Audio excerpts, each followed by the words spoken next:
This is the KRMG Afternoon News with Skylar Cooper. Go ahead, give it to me. It's Tuesday afternoon, just after 5 o'clock. That means it's time for the BA Breakdown. We chat live at this time every Tuesday with Broken Arrow City Manager Michael Spurgeon. He joins us live. Michael, how are you? Skylar, I'm doing great. I'm out here in Weatherford, Oklahoma, and I've been looking forward to visiting with you all day. Yeah, in Weatherford. I knew you were out of town. What is that? Is a conference out there, right? Actually, I've got the privilege to be at the Oklahoma Mayor's Conference. It's held annually at different cities around our great state. And as a part of that, the Oklahoma Municipal League always has their board of directors meeting. And so I'm out here basically with Mayor Wimpy for this important conference. I understand there's at least 50 mayors that are here, and they get together once a year to talk about all the important things that are happening within our state, and they have classes and seminars, and mainly just talking about what's happening in our state and how we can help each other be better. So I was glad to be here today to support the mayor and be at the board meeting. Well, I've got a couple of things I wanted to ask you about. We actually ran out of time for one of them last week, so I want to go back to that. And that is the survey that was put out by the city asking people about the roads around town, streets and intersections. You're basically inviting BA residents to let you know which spots they want to see worked on next. And I would imagine that you've had or will have plenty of responses on that one because people like to talk about the roads. They certainly do. I mean, fortunately, when we did that survey, we had great feedback, and one of the areas, the road specifically, only got a 40% positive rating for traffic flow and our road system within Broken Arrow. That gives us an opportunity to do what we're calling a deeper dive or a micro survey to get more specific about what road improvements they would like to see in our community, whether it is an actual road widening or an intersection improvements. And we've had the survey up for 6 days, Skylar, and we have 1,500 approximately responses, and it's still up for another 2 weeks. And so folks have really responded to this micro survey, letting us know what the priorities are. And this is not only important from the fact that we want to get more information, but we're going to take this because we are going to have so much of our bond package that we can dedicate to roads and streets because of all the other great improvements we need to make in our community.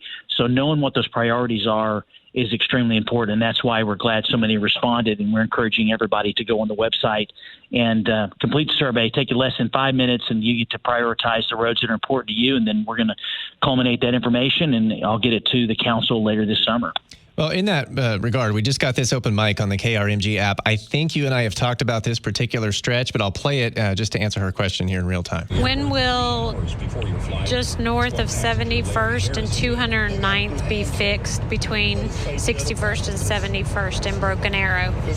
That road is horrible. Now, we just talked about that one a week or two ago, right? We did. Actually, council has awarded a contract to Cherokee Pride, and I should be signing that contract if I already haven't. I signed several, so I anticipate that the work is going to be started sometime this month. You should start to see the contractor mobilizing, and then everything will be moving forward with getting that road widened. And I'm excited about it because it is certainly been a challenge for those folks out there, and so we're going to get that knocked out. Broken Arrow City Manager Michael Spurgeon with us live on the KRMG Afternoon News on the BA Breakdown. Now, I wanted to ask you about something different here. This is the Broken Arrow police officer we learned last week was placed on administrative leave after making an arrest. Now, Michael, I understand that there's probably not much you can say. I know it's an internal investigation involving personnel, but I've watched the video. We reported on it last week, and because I'm no expert on police policy, I was wondering if you could tell us if there's a specific part in there. What part of that interaction is a possible violation of department policy? Well, first off, one thing I like about our relationship and my relationship with KRMG is that, we don't really shy away from any topic, Skylar. So I was hoping that you'd ask me this question because it is a personal investigation, and I am limited on what I can say. And the main reason why I'm limited on what I can say is the fact that, in our form of government, the city manager is the person that makes the final decision once I get the recommendation from the department directors. And so, for me to comment on any investigation, it wouldn't be appropriate. But what I can tell you is that we've been very transparent with the chief's video explaining what happened. We've released the video, as you mentioned. Investigation is currently being done. If folks have not seen the video, if you do see it, it is pretty self-explanatory. And, for me, I hope to have the investigation sooner than later so I can look at everything in a complete package and make a determination. But that's all I can really say about it right now. And I wish I could say more, and I would, if I could. But at this point, that's really all I can say. All right. One of the things I think is important for people to understand, this is really different from the last time, a couple months ago when there's a situation with a BA officer that involved, separate criminal charges in Wagner County. This is simply an internal investigation only, correct?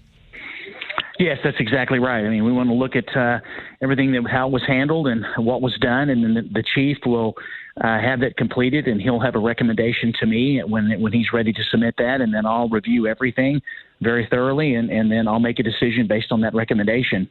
All right, we'll talk more about it, hopefully, when we do get some answers there or when that investigation is done.